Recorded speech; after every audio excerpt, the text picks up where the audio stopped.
የቤትም መቤት መሆን እቤት መዋል ቀላል የሚመስላቸው ሰዎች አሉ። በነገራችን ላይ በጣም ሲበዛ አክብሯቸው እቤት መዋል ልጆችን መንከባከብ፣ ራስን መንከባከብ፣ ባልን መጠበቅ፣ ቤትን ማጽዳት ቀኑን ሙሉ ክረምት ከበቃ ቀን ከሌሊት 1 ዓመት 2 ዓመት 3 ዓመት 5 ዓመት ቤት መዋል ቀላል ነገር አይደለም። በጣም ትልቅነት ነው። ትዕግስት ይጠይቃል፣ ማስተዋል ይጠይቃል፣ ቻይነት ይጠይቃል፣ ራስን መግዛት ይጠይቃል፣ ታማኝነት ይጠይቃል። ይሄን ስላችሁ ግን እቤት የዋለ ሁሉ ታማኝ ነው ማለት አይደለም። ነገር ግን እቤት የምትውል ሴት ሲበዛ መደነቅ አለባት።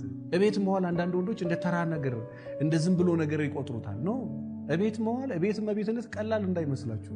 ቀኑ ሙሉ የውጭውን ሳታይ ዘፈኑን፣ መዝሙሩን፣ መስጊዱን፣ ቸርቹን፣ ቤተክርስቲያኑን ምኑን ሳታይ መኪና ሳታይ መጠጥ ቦታ፣ ካፌ፣ ሬስቶራንት የትም ቦታ ሳታይ ቀኑን ከጠዋት እስከ ማታ ለረጅም ዓመታት እኔ እንደዚህ አይነት ሚስት ካላችሁ እውነቴን ነው የምላችሁ እግዚአብሔር ከዚህ በላይ ይባርካት። ወጣ ደግሞ ለልጆቿ ስትል የምትሰራም ሴትም እግዚአብሔር ይባርካት። ግዴታው ነበር መስራት። ዛሬ ነው ሴቶች ወደ ውጭ እየመጡ በፊት